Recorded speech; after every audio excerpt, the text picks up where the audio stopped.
What is up, everybody? Good morning, good morning, good morning. Happy Thursday. Hope your day is off to a good start. We got a lot going on today. Nvidia, yes, I see it in chat. I see you guys talking about Nvidia. We will most certainly talk about Nvidia. Will this stock ever go down? Probably at some point. Today? Who knows? We got retail earnings on our mind as well. We got two guests on the show today, Alan Brochstein and Peter Tuchman. Let's roll.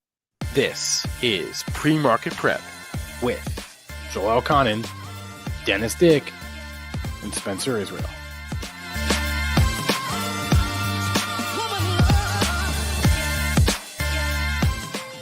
Good morning, Joel. How are we doing today? You say Dennis Dick, Joel Elconin, and then you go Spencer Israel. I'm gonna re-record that today. I don't like how the audio came out in that, so I'm gonna re-record that. You gotta go because you're always like you're always like good morning. You do Okay. you Okay. gotta be more. Okay. You also have someone else. I can do it. Okay. Spencer Israel. Okay. Let's bring up the charts here, and then we'll bring Dennis on and tell us how we're doing today, Joel. Oh, we're doing good as usual. A little bit of a weak close. They bought it up right up to 6 p.m. open. We're up 11.50, 97.75. Pre-market high 04. I'm more concerned about 09.75. That was Monday's high. Crude in the red by just a few pennies here. U.S. asking other countries just to open up the spigots. Gold down 340 at 1866.80. Silver going the same way, but still above 25, down about a dime at 25.07. Bitcoin loses the psychological 60K level, down $1,380. Let's call it 59,100. And Ethereum futures, they're going the same way. They're down 84 and a quarter at 41.87 and a quarter. Commodities in the red today. But Triple D, are you there? Yeah, I'm here. What's going on? You have electricity. I have power.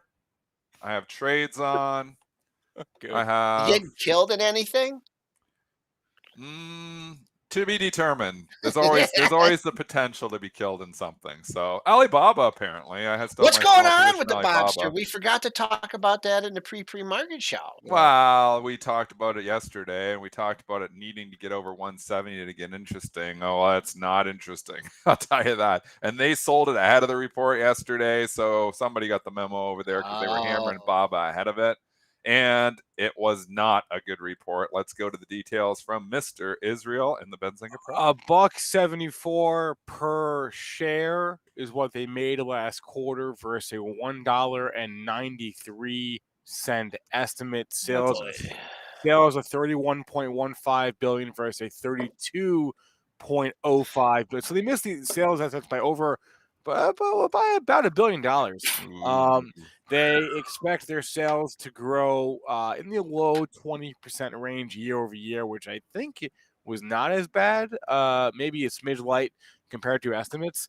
So yeah, light on the it was. So light on the guidance to go with light on the earnings, and that's all you need to know.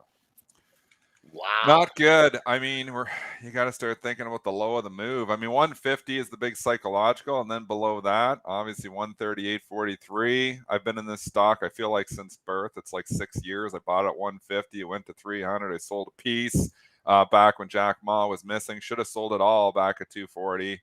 Now it's 150, and I just feel like getting out and not being bothered with this anymore. This is just, I just don't know what turns the story around, to be honest.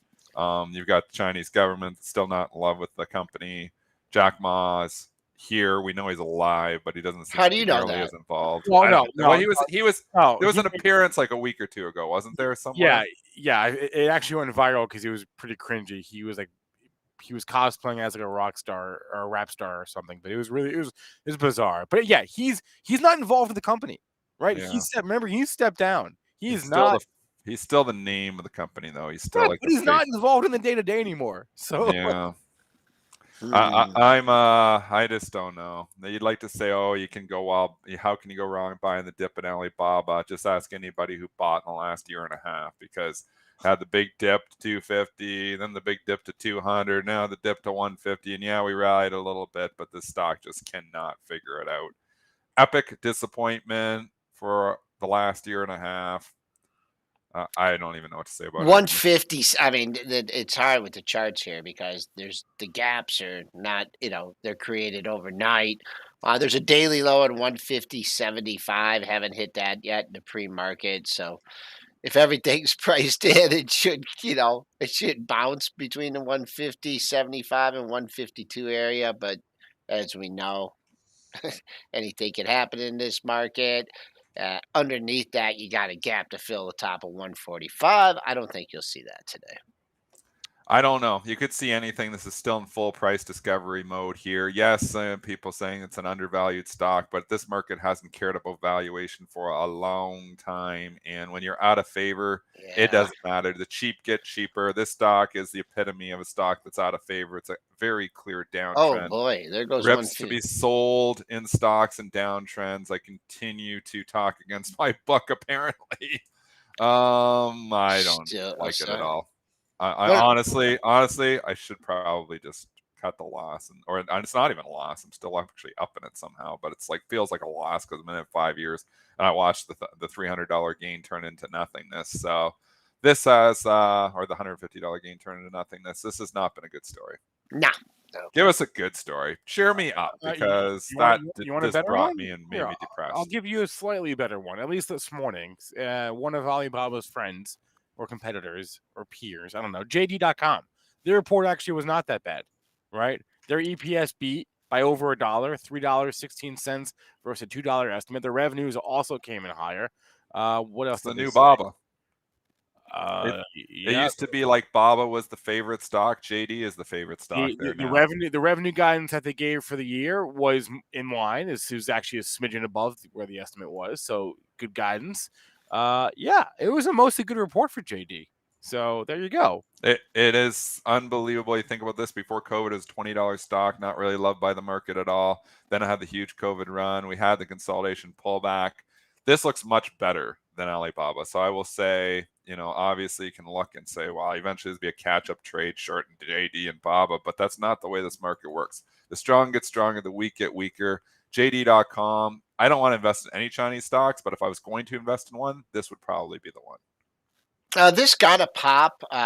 You can see the reaction at 4 o'clock. It got near 86.50, and then I'm just looking at the dailies here. The 2, 3, and 4 day highs right there, 86.50 area.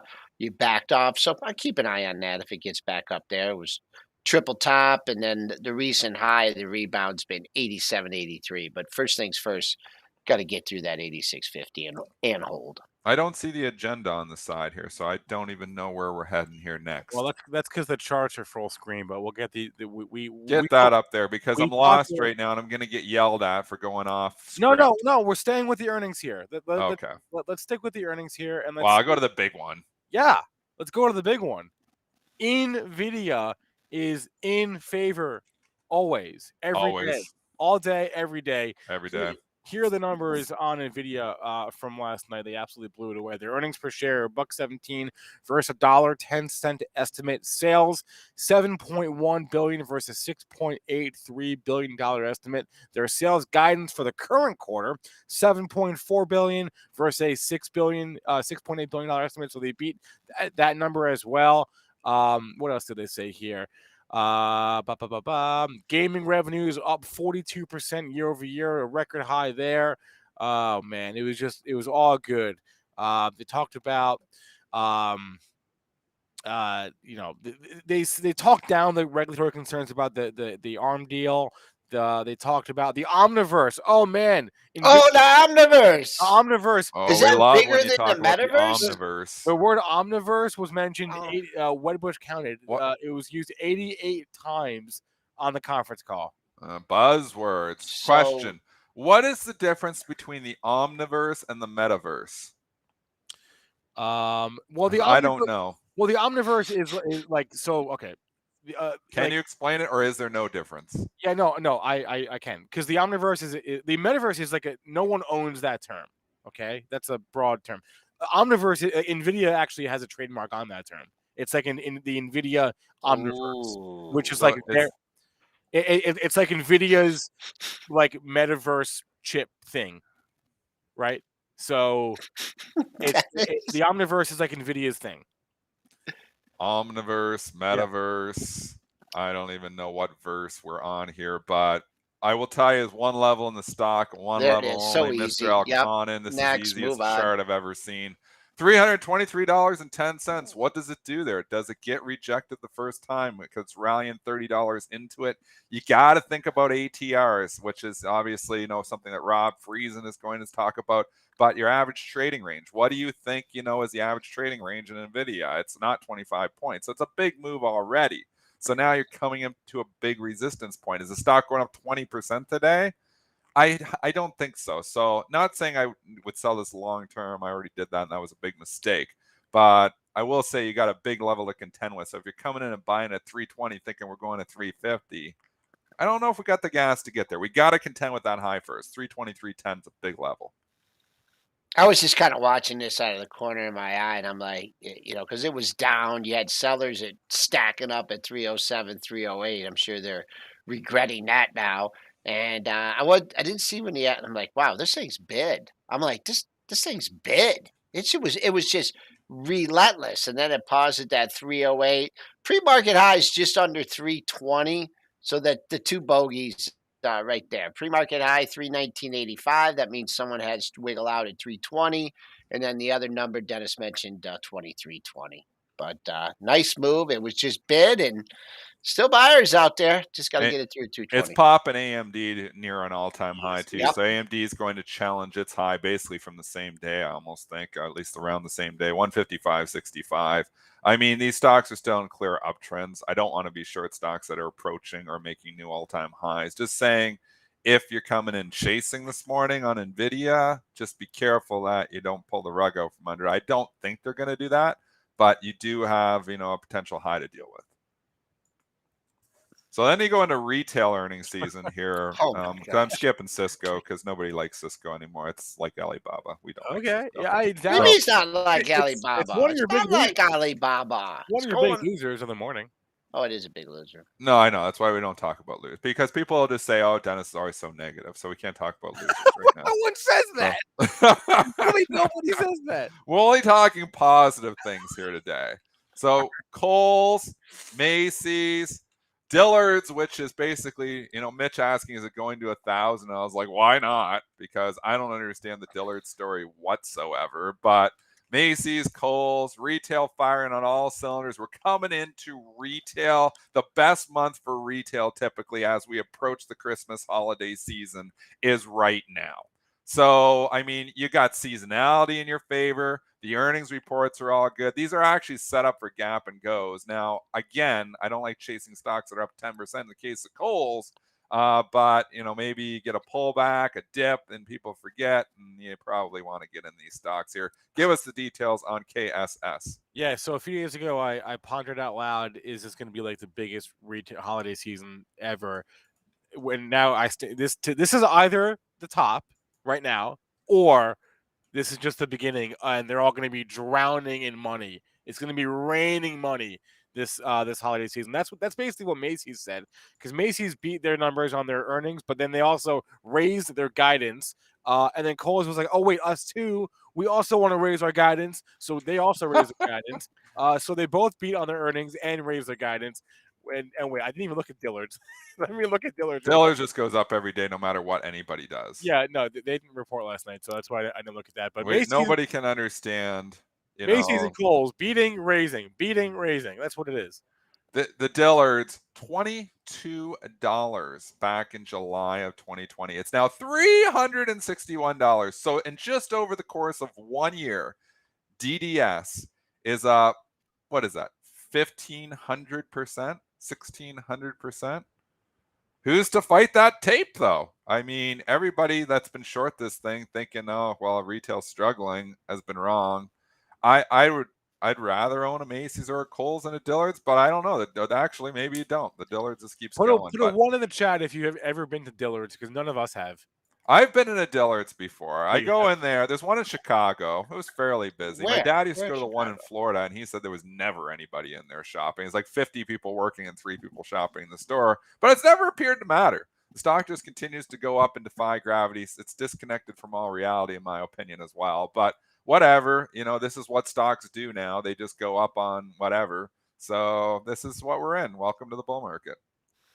You do have a level for once in Dillard's. 364.08 is That'll your go old, probably today.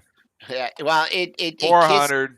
It could go to 400 like next week, because that's how silly this market is. I mean, look at the big candle. What was the big candle when it went up $60 on November 11th? Was that just because it was Remembrance Day? No. That was earnings, Dennis. Oh, that was earnings. Okay, so you do have a gap and go here, kind of. Well, 64, palms out at 64. 364 was your high yesterday, and then 364.08, that was your high on November 11th. They make so much money, though. Too, I don't understand. How do they make last quarter? They made $9.81, Joel. That's a lot of money. I don't know how they do that when there's never anybody in the stores, but they find a way, man. I'll tell you how. I'll tell you how. You ready? Because you didn't finish the thought. They made $9.81 per share. There's no shares. There's no shares. Why are there no shares? And actually, CNBC covered this yesterday. I think I saw Bob Pisani talk about this. They've been buying back their own stock for like a decade. So they have no shares outstanding. There's the shares outstanding. They make a lot of money because they're the buybacks. It's the Apple model. The shares outstanding is below 5 million.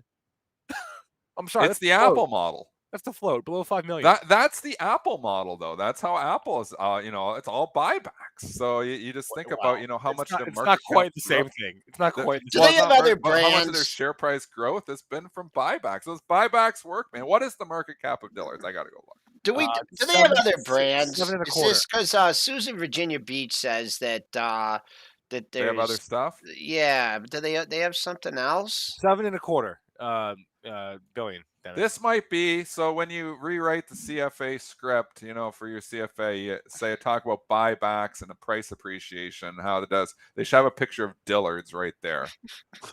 Because wow. I tell you, the 8.5% of the float that's short, man, they are just got to read more about buybacks, I guess. Yeah. And the buybacks trump sales. That's the bottom line. A lot of people in the chat love Dillard's. Not everyone's heard of it, but a lot of people in the chat say, hey, so we had a few comments. Dillard's is nice. Okay. We've never been to one. So I've never been to one. So they're nice stores. It's kind of like Nordstrom. Yeah. I've been in a couple. It feels exactly like a Nordstrom. You're in there, Macy's. They're all the same. Cut from the same cloth. You go in there, huge stores, sell everything. Bazillion people working and 10 people buying stuff. I've never understood how. I can't. You go by some of those clothes racks in not that I've been in a mall in a long time, but you see these racks of ugly shirts, and you're thinking, I can imagine one lady buying one of these shirts, and there's 40 of them. I mean, do they end up throwing them? I don't understand it, but people are buying it. I mean, I guess Texas, in that region, flush with the oil money, right? Crude oil going up, they're taking the money and they're going to Dillard's. Yeah, and you know what? It's a good point too, because the times I've been in Dillard's, I've walked in there and it's expensive, man. So maybe it's they sell a coat and it's they're making a lot of money on that coat. So maybe they don't need a lot of sales because their markups are huge. Because I know I was in there once, and what was we looking? I was looking for remember you told me to buy a blazer. Remember you were a blazer or something, and I don't know how I ended up in a Dillard's, and I was like, I'm gonna buy a blazer, and their blazer was $1,000. Was this because can I get a blazer for $200? Wait, $1,000. Because you were having an event and you needed to. I think so. Yes, and you didn't want me to wear my red stripe shirt, so I had to go get a blazer. Yeah. You're Anyways, taking fashion tips from me, dude, then you are in trouble. You need to. I just remember thinking, Joel's like, go buy a blazer. So I at the first store, and somehow I ended up in a Dillard's. I don't even know where I was that I ended up in a Dillard's, but I ended up in a Dillard's, and it was $1,000 for the blazer. And I was like, don't you have discount ones? Like, oh yeah, this rack, there's $700 ones. I'm like, so then I ended up going to TJ Maxx or something for $80 and got the blazer that basically looked the same. So you need Stitch Fix, man, is what you need. SF. Okay. I All right. Off Come on, retail. Spencer. You're supposed to rein us in when things like this I'm happen. convinced Dennis never really knows where he is. He just looks up from his screen and goes, "Where am I?" No, Anyway, I don't look at anything. I just He's run in my own. Meta Omniverse. that's right. I'm in the Hey, metaverse. let's stick with the retail. Oh, it's theme. so beautiful. All my trades are green in the metaverse. Let's stick with the retail theme because we got a few more of those reporting. BJ's is trading higher this morning.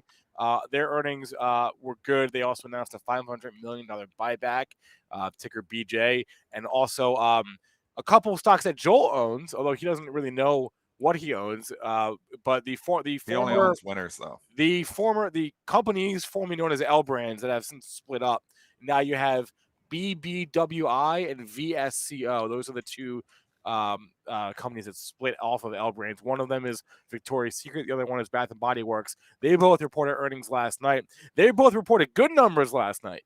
So everything is up this morning. Actually, I don't know about BBWI yet.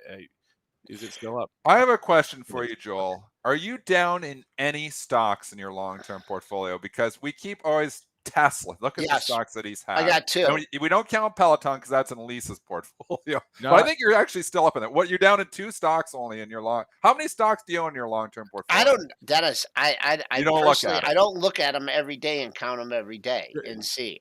Joel, That's the key. down in, long-term I'm investing. down in, Don't look. I'm down a little bit in AT&T because I bought it for. You have AT&T? I knew it. I knew. I was Oh my God! I bought it for the that. I've been thinking about buying it for the dividend for 7 years.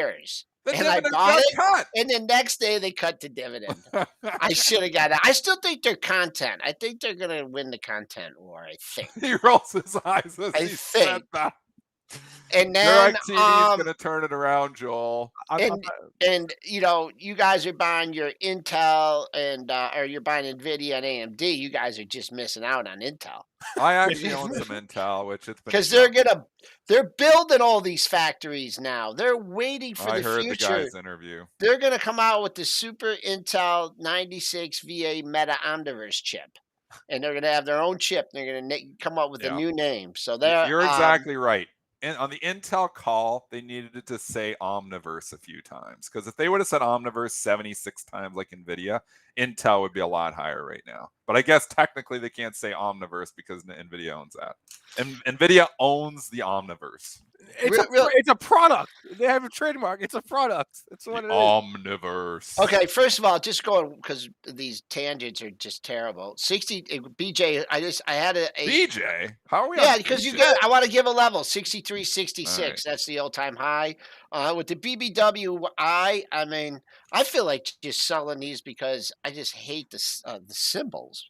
It used to just be LB, and I could pull it up. Now I have to look at BBWI. That's why did they put the I on there? Bath and Body Works Incorporated.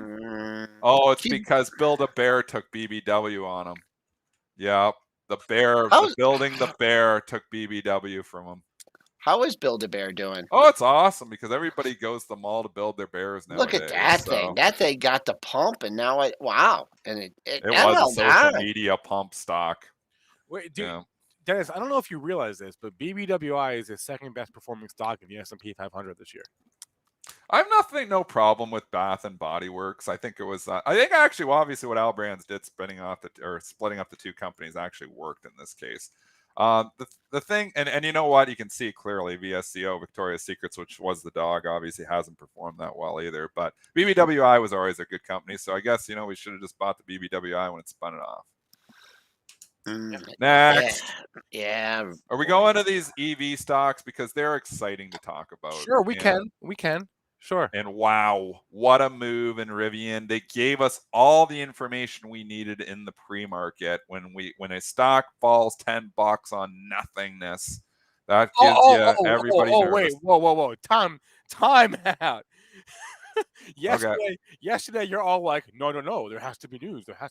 And I'm like, I don't think there's news, Dennis. No. There probably was. No. Did we ever look? No. Fast forward 24 hours, and Dennis is admitting that there was no news. No, I'm not admitting. Okay, well, I don't know if I am admitting. I didn't go looking afterwards. I moved on. But I'll tell you, when you have a stock trending up, and boom, they get that huge first flush candle, that's usually not the end of it. That was a nice flush, and the selling just didn't stop all day, and it hasn't stopped all night. So at a certain point in time, this stock in literally 2 days can go from overbought to oversold. That's incredible in itself. We just lost $40. We lost $40 in basically 48 hours. That's nothing short of incredible, really. Not even 48 hours, like 30, like 24. It was pre-market. It was up near those highs. So where was in the pre-market yesterday, Joel? Wasn't it like 179 the pre-market? Yeah, it was. Before that big red candle. Wait, Joel, you're on mute. We literally lost 40 points since this time yesterday in 24 hours. That's a flush job. There will be buyers here somewhere. I think it bounces today somewhere.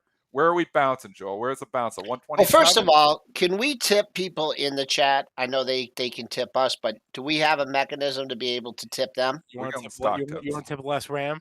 Yes, less Ram. Did you see that comment, Dennis, from less Ram? He said we're better than Howard Stern. Yes. Is that a compliment? I don't know. Wish I had Howard Stern's salary, though, huh? That would be nice. Where's Rivian gonna bounce? I mean, Tell me. I don't want to buy Rivian. I don't know. I just like to buy bounces. Or is it too dangerous? I'll just go. Oh wait, no. He said we're the best. You're right. He said we're the best broadcast since Howard Stern. Oh, okay. There's a big difference. My bad. That hasn't been any. I'm saying low 130s. We're gonna have a bounce here somewhere in Rivian.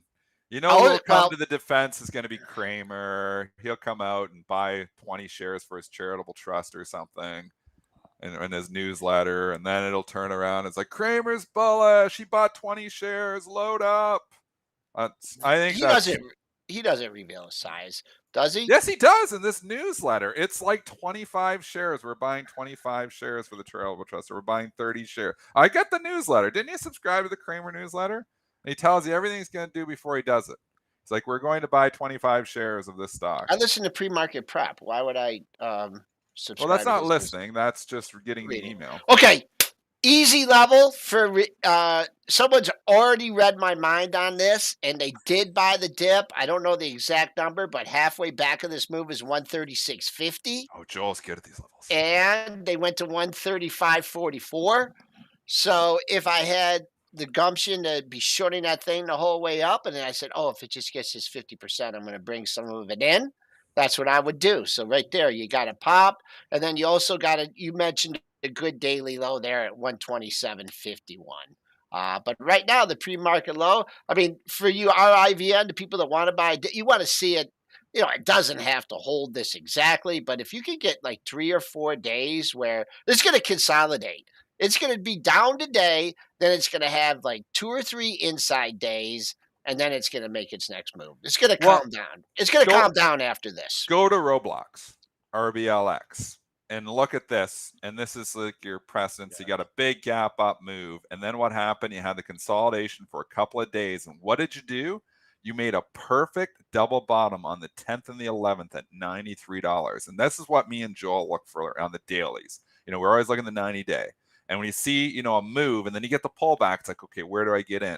When you get that retest of the previous day's low and it doesn't breach and you get that perfect double bottom, that's when the setup is there. And then obviously Roblox has been straight up from there, 93. And then 4 days later, it's $129. I think it's went up 50% in 4 days.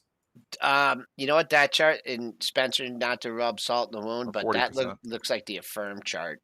Kind of a little bit where it had the gap and go. A little bit. Affirm's doing an offering today, so that's why it's down. Convertible note. Yeah, good for them. Why not? Why not? Sell high.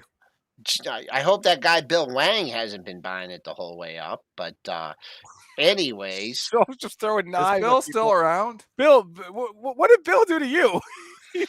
Didn't do anything to Joel. It's 8:30. We'll have Alan Brochstein on the show in 5 minutes. We'll talk cannabis stocks. Inan wants to know, what about Lucid while we're on the topic? I mean, it's the same story. Follow Rivian right to the T. We talked about it in the pre-market. If Rivian was going to start tanking, Lucid was going to follow suit. The stock was $57 or $58 when we talked about that, and they pulled the rug out from under it. And then, you know what I did is I sold half my Fisker too.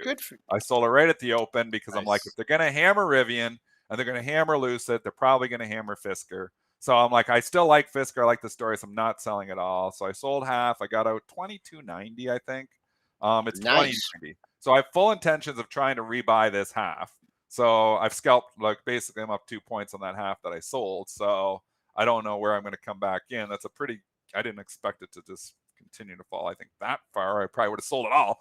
But I want to be a buyer of the pullback here in Fisker. I don't know on Lucid. So Lucid, the market cap, and that's really how to run. I think the Rivian, I think they all are going to trade together. So we can see, and we talk relationship-based trading. These are all piston trading together here now with Rivian as the leader. So Rivian's your leader, Lucid following Rivian, and then Fisker's obviously following those two. So, and then you have the other EV stocks all following suit to a certain extent as well, and Tesla does its own thing. So I think you want to find some consolidation, like Joel said. Maybe you get a day where you have 2 lows, consecutive lows, and then you strike, because it's just too much risk to just come in here and initiate a position when stocks are falling this far. But I do think that Rivian will bounce here in the 130 somewhere. Yeah, pre-market low 35.54. Yeah, 36.50. If you just want to lean on daily lows, Dennis is talking about that's down at 120. The super extra good number today would be 126, because that splits the 3 and 4 day lows, 25 and a quarter, 27.51. I don't see that. I don't see that today. But as Dennis would say, anything can happen. Anything. This market, anything can happen. I want to read this comment from Corey D. On the affirmed convertible note. They're buying now and paying later, so they're literally doing their own thing, which is funny. We got a smart chat. That's a good one. Tip him too. Yeah, tip him too. Okay, someone just asked about Visa. That was on my list here. I want to go to the payment stocks for a second here, because it was a brutal day yesterday. Visa, the Amazon headline that Amazon's going to stop accepting Visa issued credit cards in the UK. You had 2 analysts come out yesterday, defend it as mere negotiating tactics on behalf of Amazon. So I think it was Morgan. Who was it? It was Morgan Stanley, and it was Barclays, I want to say, that came out and defended Visa's stock. But it was a pretty brutal day yesterday for not just Visa, it was. for Visa, for PayPal, MasterCard too, frankly, American Express, the whole Square, the whole payment space yesterday was down yesterday. What analyst came out and defended it? Visa? Barclays, and there was another one. Yeah, UBS last night giving rating buys on all these things. They're not listening because they gave a buy on Visa, and Visa's still trading down. So you know what that is? Disruptive technology. This is not disruptive. This is getting disrupted. So I don't know. This is the head of research coming into your office and saying, you better get this stock back up. Like, you better come up with something. And then the guy that's thinking, oh, okay, it's a negotiating tactic. I mean, something so obscure as that. I mean, pulling that out of their hat. This Visa has been in trouble. Dennis, I'm worried for you on your MasterCard, but that's why I did some hedging. I know. I need more. I need actually more hedging. That was an ugly candle yesterday. It bounced back. It's just hanging up here. I'm glad I had a hedge on yesterday. I'll tell you that much. Yeah. Wow. And what's PayPal? Did that stop going down yet? Because it I did. don't own that either. No. It actually had multiple, yesterday or last night we had somebody coming out, put a buy rate. I think it was 2 analysts positive commentary on PayPal. So lots of people trying to buy this dip. Lots of analysts trying to buy this dip on PayPal, just like we had the analysts yesterday selling the rip. Now we had a couple buying the dip. I believe it was UBS, but there was some other analyst commentary too. It's 2 analysts. They weren't upgrades, but there was 2 analysts coming out. UBS, I believe, coming out with a buy rating on PayPal, or at least reiterating their buy rating. And there was somebody else. But that's why PayPal is trading up here in the pre-market. But stock in a clear downtrend. And some people saying PayPal is getting disrupted here too. I don't know. This is not the stock for you, I don't think. That's just my opinion. PayPal gave back about half that move, a little bit more, rebounded here. So if you felt like you missed the move, you got in, you could probably have bought it 204, 205 area. I mean, there's still a firm buyer here on strength, just between, you see 1, 2, I 3, see what you 4 did with the lows. firm there, Joel. You snuck Yes, that in yes, there. yes. Yeah, That Yep. was a good pun. that was good. That That was actually really good because I it's a approve of that firm. It's one. companies like this that are, hurting them, and I see a firm buyer. I approve of that. That was an A+ That pun. was really smooth. I'm All right. back. But okay, let's talk some cannabis stocks here with Heck yeah. Alan Brochstein. He's the author of 420 Investor. He's also runs New Cannabis Ventures, which is one of my go-to sites for all things cannabis outside of Benzinga, of course. But let's bring Alan on the show. Oh, wait a minute. There he is. Alan, good morning, sir. Hey, got the whole crew here. Yes, got the whole crew. So, Alan, here's the situation. I'm hanging on by the skin of my teeth on a bet with Dennis. We were I looking. actually don't know the bet.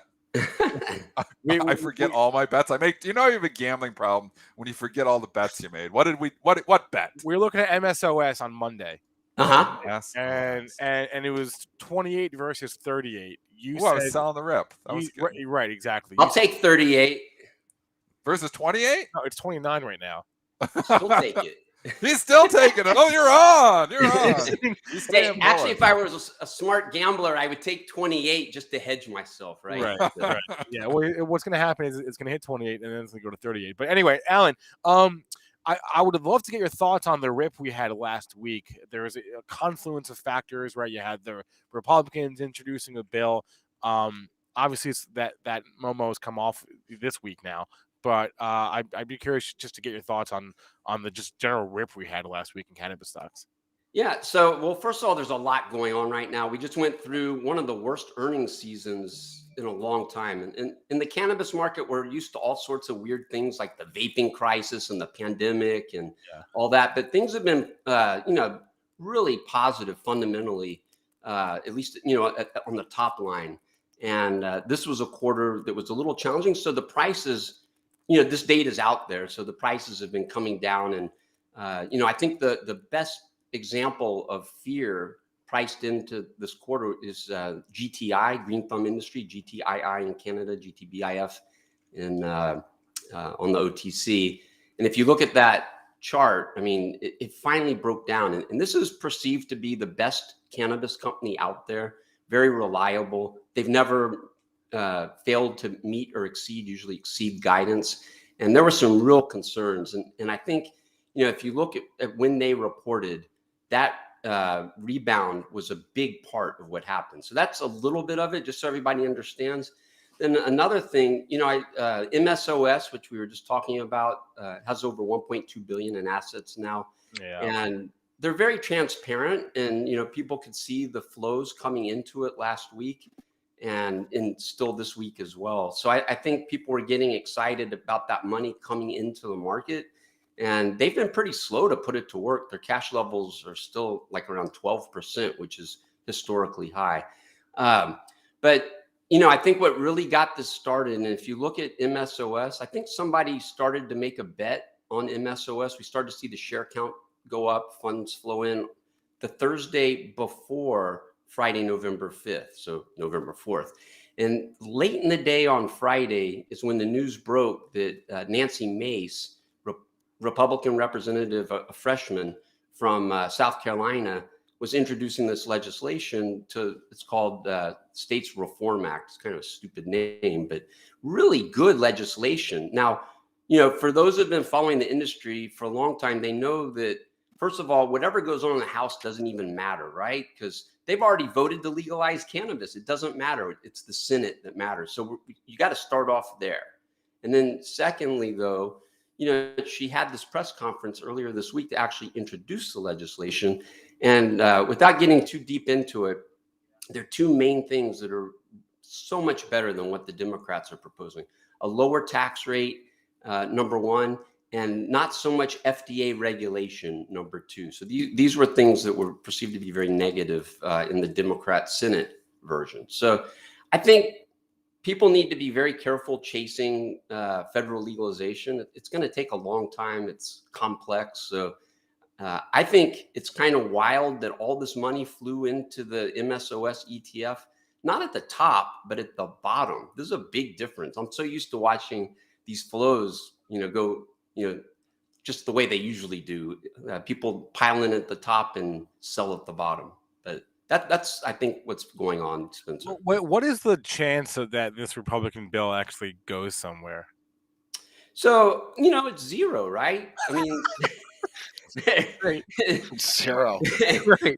come on. It's not actually going to pass in its current form. And, kudos to Representative Mace, who has a pretty deep history in cannabis, believe it or not. And she used the word flexible in her press conference. And this is more of a talking point, I think. And so from my perspective, as someone who's been following this industry now, pretty much full time for over 8 years, full time for over 8 years, the main things that we have going on right now are, how do you get from this patchwork that we have now to something that's more unified? So like one easy way is the federal government just says, you know what, the states can do whatever they want. We're not going to have anything to do with this, but that's probably not going to happen.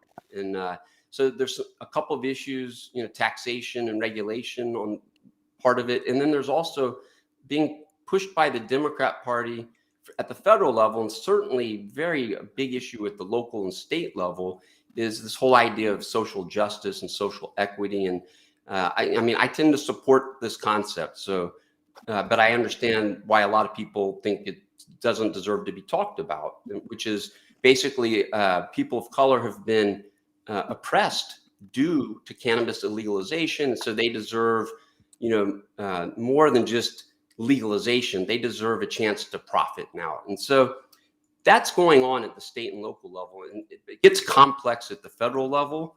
And so what was nice about the Mace bill is it kind of bypasses that issue for now. And that's been the hang up. The Senate Democrats, a lot of them anyway, put that forefront. And so I think there's a lot of negotiation that has to take place. It's going to take place over years. And if you want like a modern analogy, it's in Canada, right? And it was so much easier. Canada had federally legal medical cannabis when Justin Trudeau was elected with, I think he had 3 things on his platform, and legalizing cannabis for adult use was one of them. So he got elected, he had control, and it still took them 3 years to go from just simply a federal medical program to adult use. And it's pretty complex there. The United States, so much more complex. We've got all these states. Some of them are getting like $1 billion of tax revenue now. They don't want to give that up. And so you have these issues of interstate commerce, imports, social justice, taxation, all these various issues that it's going to take a long time. So when I say zero, it's zero chance of this passing in the short term. But let me tell you what's exciting about it. So we've had this stalemate in the Senate where, because of the Republican control, they wouldn't even talk about cannabis. So in the House, they not only talked about and had very, bipartisan discussions, and you could kind of see the bipartisan support. And they even voted, it was symbolic, but they voted to legalize cannabis. In the Senate, they don't even have those talks. So the part that I really liked about the Nancy Mace conference call that she had to introduce this legislation was, and I can't back this up, but she said, since I've introduced this legislation or talked about introducing it, I've had numerous calls from both sides of the aisle in both chambers of commerce. And so I think the big takeaway for investors is the status quo is great. I mean, this slow quarter notwithstanding. And so federal legalization happening very quickly could be very negative in a lot of ways for the status quo. The people that are succeeding now might not be able to succeed if we quickly changed. And there's some risks to quick change. So I think the status quo will play out for a while. And, there's a lot of investors on the sideline right now. Maybe some of them are buying MSOS because they can't buy the underlying securities. But I think there's a nice window here of, 2 to 5 years where we'll be talking about these issues. I don't think they're going to be solving them. But not right away, right, Alan? Not right Just like away. anything. We're on the line with Alan Brochstein. He's the author of the 420 Investor Letter and founder of New Cannabis Ventures. The legalization, aside, what about the medicinal uses? I mean, you taught GWPH and that. I mean, that was supposed to be, one, major usage of it and legalization. Is that just kind of like put to the side now, the No, medicinal no. So first uses? of Or is there a all, way to capitalize on that? yeah. So Jazz Pharma bought GW, so it's a much smaller part of that company now. But Jazz looks really cheap. It's got some generic risk with its main drug, but it's diversified and it has an answer for that. But I think there's some competition too. But so I'm not recommending it or not Okay, recommending it. no, good monthly support, but Yeah. But okay. beyond that, I've been kind of surprised that there haven't been more like straight cannabis companies, on the medical side like GW. That's really the only one. What we have seen are other companies that are doing things like biosynthesis, which is creating these cannabinoids out of yeast or other processes instead of through cannabis. And we've seen some synthetic companies. So there are kind of the cannabinoid plays. The medical cannabis industry has really been stymied by this whole federal illegality. And just recently, some legislation passed that will make it easier to do research. And, historically, if you wanted to do research, there was a monopoly and it was really bad product out of Ole Miss. It was the only way you could get cannabis for studies. So I think we'll see more and more research done, which would validate, some of the claims that are made. It's certainly easy to see. I've seen these videos of people with Parkinson's and they inhale the cannabis and all of a sudden they stop shaking. And these are real people. But there's plenty of evidence out there. It's just not clinical trial evidence. And there's plenty of clinical trial evidence too, just not large scale. And, unfortunately, it's, cannabis is a generic industry, let's face it. And so, nobody wants to really put forth research to support cannabis itself as a generic. It's just like, in the pharma industry. If you can create a branded product like GW did with Epidiolex, that's a different story because you can monetize that research. One more, and man, I bought this thing bad and I sold it worse. The old Elcana, LKSIF, that thing Oh, yeah, went they're down. being acquired. Yeah. I told you that was a good one when you sold it. Told me it was a good one. I I think I love- bought it. well, I look, bought it there's- at 8. It went to 2. I sold it at 150. There's another loser for you, He sold Dennis. below the Are you low. happy, Dennis? I have another loser. Like he found a loser. Should have This guy- bought more. He doesn't I have was- any losers. I was thinking of really just loading up and just, bringing my cost down, but I'm like, oh no, that's Dennis says don't average down, and I didn't. But no, I mean, Alan, that's good look. Good look at the industry. Appreciate the time as always, Alan Brochstein. Again, New Cannabis Ventures is his website. Highly, highly recommend that, as well as his letter, the 420 Investor. Alan, a pleasure as always, man. Thank you, guys. Great catching Thanks up. for coming on, Alan. Happy Especially to that. Thanksgiving next week. Thanks, Alan. Happy All right. Thanksgiving. Yes, we have to start remembering to say that to our guests now because it is that time of year. We So forget everything. happy Thanksgiving, Alan. Thank you. Take care. All right.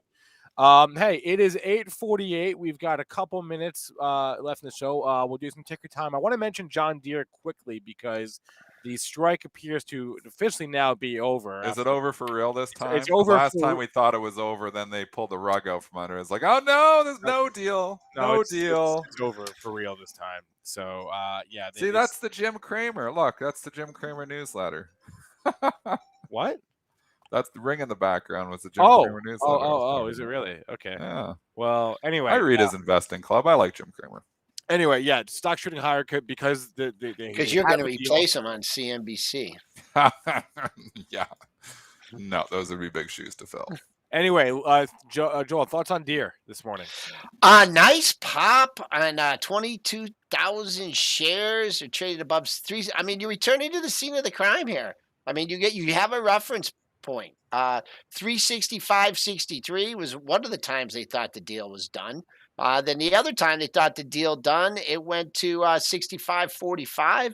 And then just a couple days ago, when they thought the deal was done, it got to 66.20. So right there, let's just call it 365.5. That's your resistance. Let's see if it gets there. If not, I'd like expect to give a little back. If you were a Yeah. buyer here, maybe the top of yesterday's range at 360. But boy, it's had a hard time getting over 360 and holding. Let's see if today's the day. And it's that up does it. $8, and they think the Yeah, strike's over. And last time the eight. strike was over, they Yeah. pulled the rug out from under it. Sold to you. I don't like this pop. I would not be chasing this move. Just my opinion. All right, it is ticker time. Last 10 minutes of the time. show. Wow, a lot of Drop ticker your time, man. tickers into the chat. We will take a look. And hey, while you're at it, hit that like button, please. We'd appreciate that. I want to start with actually, this isn't so much a ticker question, but it's a question we've gotten from our chat for a couple of days now. And it's about rotation. And the question is, Yeah, what's going on? the question is, how do you spot it? That's basically the question. How do you spot it? Dennis? Mostly pre-market is like, so you want to get ahead of the rotation. If by 10 o'clock, everybody's already talking about what's strong and what's weak. So the way I start every single day is I come in, I got on my quote watch, I got probably 200 of the S&P stocks there. So I can quickly see what is trading up and what is not. I mean, if you want to just look, obviously, first thing you look at is SPY, Qs, figure out, or is a NASDAQ ripping? What's a small caps doing? I look at all three of those, IWM, SPY, and Qs. IWM's kicking around. They're all kind of up today. But then you look, okay, well, what is really the standout here this morning? So if I'm looking at my quote watch, I see Boeing lifting. That's because there was an analyst upgrade, I believe, on it this morning. You can obviously see Deere. You can see the newsy stocks, but then is there any trends? Do I see any trends happening here? Well, not really. I just kind of see a lot of green across the board. So do I see anything specific? Tech kind of strong.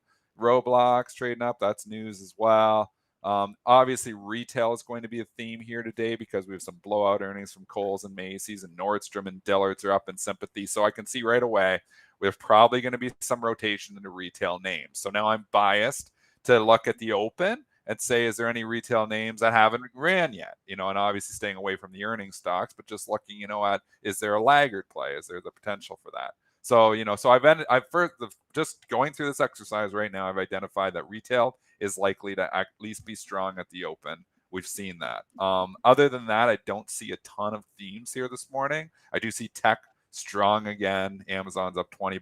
What we saw yesterday was a lot of rotation in the mega caps. So you get that safety trade going on where you get a little bit of weakness in some of the Momo stuff, the Rivians and stuff. And what do they flock into? Right away, they're back into the Apple, and they're back into the Amazon, and they're, back into the Microsoft. Those are the safety trades now. You can see Apple had a great day yesterday. So when Rivian's going down, that high growth, then they're like, okay, well, where do we go? We go to safety. So the mega cap seen as a safety trade. This morning, what the clear rotation I can clearly see is into retail stocks. So I look at rotation in a little bit different manner. I try to identify what they're going to buy, and then what they're going to buy more of. But that's a good way. Because like the selling, whatever selling goes on in these rotations is muted, and it's just where the money's flowing. I mean, the banks have been, we talk about the banks, they've been quiet lately. I think one thing that we haven't really touched on yet today, and I think there could be, and this is temporary, maybe some money coming out of the oil sector. Now you've had crude really come off here. $7-8 from the highs, just another buy the dip in crude. I don't know, but U.S. is asking other countries to really grease the pumps. So, Exxon Mobil, these stocks had some big runs. Maybe some of the money starts to come out of this with crude coming off, and then the stocks that are in the sectors that are going to benefit from lower because gas prices are sky high. Of course, your retailers, your restaurants, maybe your airlines benefit a little bit from oil coming off. AAL looks a little sleepy down here for a trade at 1950. If you think oil's going to come off. It did though, Dennis. Look at the chart. It's already come off quite Well, maybe a bit. this is the dip to buy in oil And because the whole one, world's going EV. I mean, who's going to need oil in 3 or but as 4 Anne Marie years? was saying, that's a decade from now. So we're not I all know. going to just turn off, all our oil needs immediately. I'm not trying to say I'm getting bullish, but I like I know. buying things that are in uptrends. The main reason oil, let's be honest here, the main reason oil has ripped, roared, and rallied over the course of this year is inflation. It's an inflation hedge. We talk about inflation hedge gold. Commodity stocks are your pure inflation hedge because as prices go up across the board, I mean, that directly benefits from price increases. So there's not a lot of things that benefit from price increases. Commodities, obviously, prices are going up, benefit from that. So I think, the main reason that oil has went up in a market that we're all going EV is because we have inflation hedgers, that people coming in with their inflation hedges trying to figure out, okay, well, I think inflation's going to stick around. What do I buy? The textbook says commodities. The textbook worked. That's why we have I really think we're moved up. also coming out of a pandemic where you had zero, very little economic activity or There's minimal. demand for So everything. that demand, and then shutting down the Keystone Pipeline wasn't, perhaps the greatest. I mean, you had increased demand and you cut down supply. So there you go. But we'll see. I mean, maybe I'm just looking for identify maybe some sectors that might be a little weak today. Maybe some money will be coming out of the energy sector. I think we just need to be aware. The biggest thing with rotation is it can be vicious. And obviously, it came out yesterday on those EV names, something fierce. So, obviously, you looked at Rivian as your leader. Leave it on your board. I mean, if you're trading anything EV, you're using RIVN as your leader. You don't have to trade RIVN, but it's a great indicator. If all of a sudden RIVN bottoms around 945, which they tend to do this, and they start rip roaring and rallying it, that will bring up Lucid. That will bring up Fisker. That will bring up your other 25 EV names. And there's literally probably 50 of them out there. Spencer Israel could give you a whole pile of them. But I mean, even to the battery place, to all kinds of different plays there. So it's something, that you've got to be identifying. And, Rivian was the tip off in the pre-market yesterday when it fell at $10 in literally like less than 10 minutes. That, whoa, they might be rotating out of the EV stocks, and they did all day. Let's do some takers from the chat real fast. Yeah, that was quite the tangent. No, That was good, though. No, it was a good question. It was a great answer. Let's start with American Airlines. Someone asked about American Airlines a long time ago, and I wanted to bring that up here. So, Well, I I don't mind it down here because you got huge support. Like, I mean, you've come in, you've sold off. If Joel's thesis that oil prices could come off a bit, the airlines could get a lift, and that pun was intended. But I mean, it's they've been dogs, so it's tough to just say this is the time to turn it around. But I don't actually mind the airlines down here. Just as short-term trades, we're coming into the holiday season where people are going to be traveling more, so seasonality is in their favor too. You're definitely not chasing.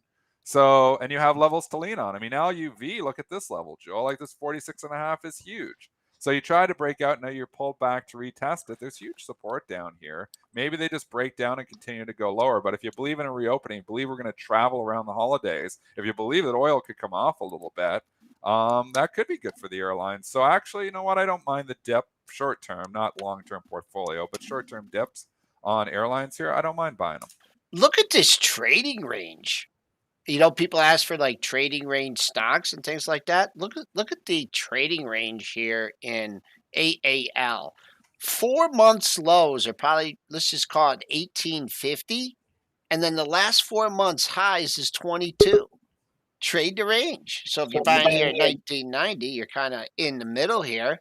But buying it on weakness, 18 and a half, 19, selling it at 22, waiting it, that would have been, or actually for the last 3 months, because you made that, the support is better defined. You didn't make as high, but that's a range. I mean, you bust this thing above 22, you hold 22, boom, back up to the recovery highs and just rock solid support at 18 and a half, 1860, all right, kind of in the middle here. Joel, we can't let you go. It's been too many days since we've had the dad joke of the day. So can we get the dad joke? It's been a couple good ones too. Yeah. Okay, read them off. You got 30 seconds. Go. Okay.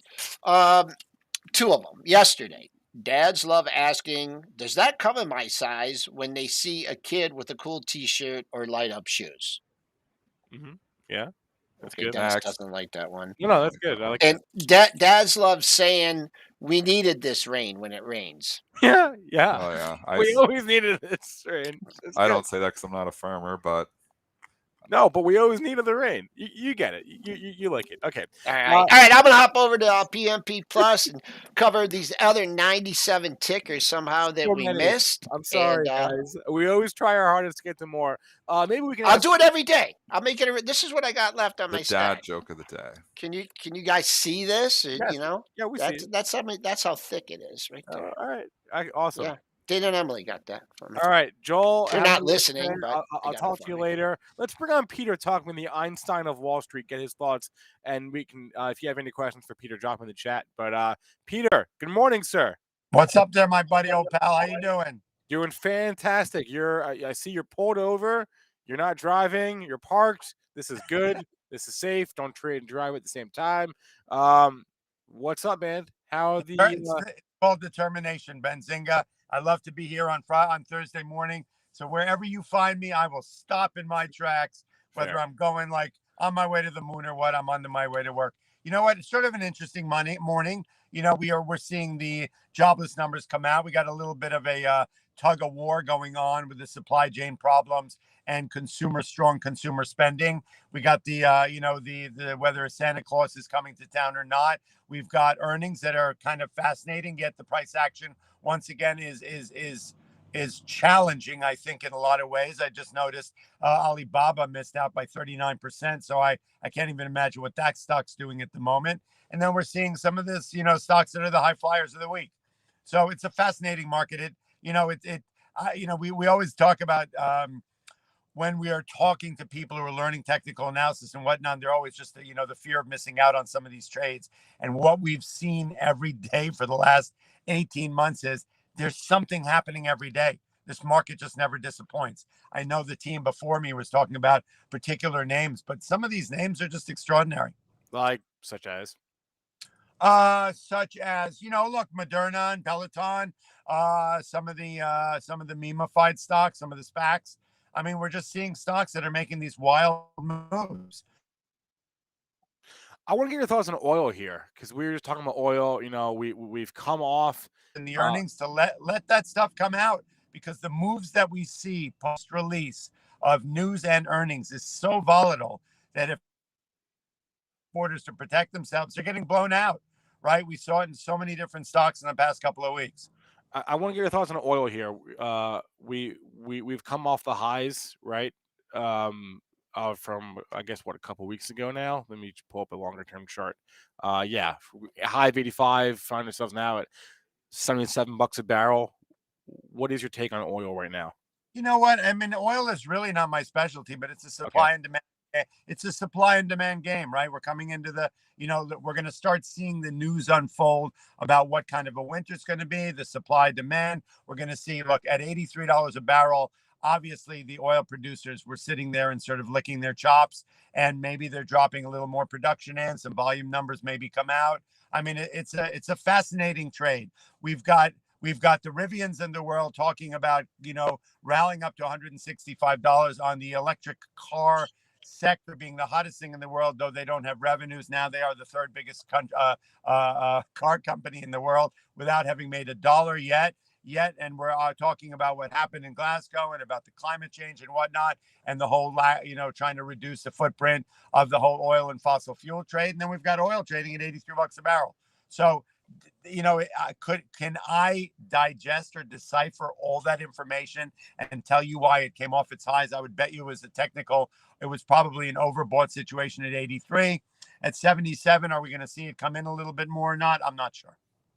I would love to get your thoughts here, Peter, on like the IWM versus the SPY. IWM, we had that breakout a couple last week or couple days, I guess last week.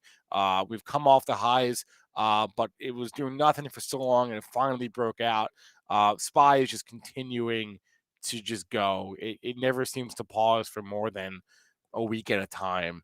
I would love to get your thoughts on those the relationship there. Well, it's curious to know. Do we think that people are look at the overall market. I mean, at this level, there's got to be quite a short interest in the market per se. You and I talked about it a number of months ago. It was the lowest when the SPYs were trading at sort of record highs. We were going, this is the lowest short interest we've seen in the SPY for a long, long time. Or whether it was the largest, I can't even remember at this point. You know what? Whether people are using the SPY as a hedge, whether people are actually, it is the flavor of the moment. I'm seeing the massive bid in the market. Every time we get the slightest pullback, there is absolutely no follow through. And, we are seeing some sectors retrace and regroup a bit. Yet the SPYs go higher. Is a SPY a hedge against people who short the market? Are people buying all the overall indices? Because we have seen a lot of stocks that were the leaders of the market, come in quite a bit and retrace a lot of this thing. And so, do you want exposure to the overall market? Look, we've seen a lot of the stocks that really were wonderful for us during the pandemic get beat up really badly, whether it's the Myrnas, whether it's the Pelotons or whatnot. We're not clear about the reopening story. The SPY is an incredible thing. Every time you think you're going to get a really nice sell-off, 2, 3, 4%, we just see no follow-through. There's a bit in the marketplace. It's absolutely baffling. The volume in the SPY, the support in the SPY, the resistance on the downside is incredible. All right, Peter, your video is frozen, but we can hear you. That's all that really matters here. So just as we wrap up here, like, what is the next thing you're focused on? Is it options expiration this week? Is it something as relates to the holiday week next week? But I mean, is it not economic data? Is it something else? Is it like the Fed? What is the next macro thing that you and your clients are focusing on? You know what? I kind of think I find it amazing that we're seeing the consumer spending numbers rise, right? We're seeing the robustness of the state of the consumer, right? So where is that coming from? We had 4 point. Okay, that's fine, but they're not getting those checks that they were getting for 18 months, Spencer, right? You have 4.3 million people who quit their jobs in August. How are these people going on to support their family? That whole line that people are saying, well, they're lazy, they're being paid to stay at home, and that's not why they're going back to work. I don't go for that story at all, right? Whether they're, the unemployment benefits are weaning out. People are not getting those $1,200 payments every 2 weeks or whatever it was. There is no more stimulus coming, right? So how are people supporting their families on what they made over the last 2 months? Are they changing their jobs? Are they going out there to find a new career? What's going on with that? And then yet we're hearing that the number of the consumer, the robustness of the consumer spending coming in, we saw it in retail and whatnot. Where is this all coming from? I'm kind of baffled by that whole thing. I'm baffled too, but I'll tell you, they all got rich off crypto. Everybody got rich off crypto? Apparently so. Is that what you're telling me? That we've got not 5 Dogecoin millionaires, but we've got a million of them? A million people got rich off of crypto in the last year? I don't know. I don't know either. Did everybody buy a Bored Ape at $400 and sold it at 1.9? I get it. I agree with you. Maybe there is some wild generation out there of a bunch of millionaires sitting around, but that's not the basis of the economy. It doesn't make sense. I agree with you. Yeah, right? But I don't think that. All right. Peter Tuchman is also known as the Einstein of Wall Street. His trading course, Wall Street Global Trading Academy, the link to that is in the description. Check it out. Peter, always a pleasure. We will not talk to you next week because, of course, it's a federal holiday and markets are closed. So a happy Thanksgiving. We'll talk to you in 2 weeks. Have a great holiday, sir, and be well. Thanks, Benzinga. It's good to see you, Spencer. Happy holidays to everybody. See you when we get back. All right. Thanks a lot. Okay, let's wrap up the show here. As a reminder, the last Benzinga boot camp of the year is this coming Saturday in 2 days. I'm going to put the link up on the screen. I put it in the chat already. Benzinga.com/events/boot-camp. Full day, 9 to 5, education, trading, technicals, investing, the whole shebang, all day right there. There's your link. Check that out. Please, if you haven't already, hit that like button. We appreciate that. The likes really do help us. I don't know where we're at right now. We're at 317. We should get to 5. We should be able to get to 500 every day, frankly.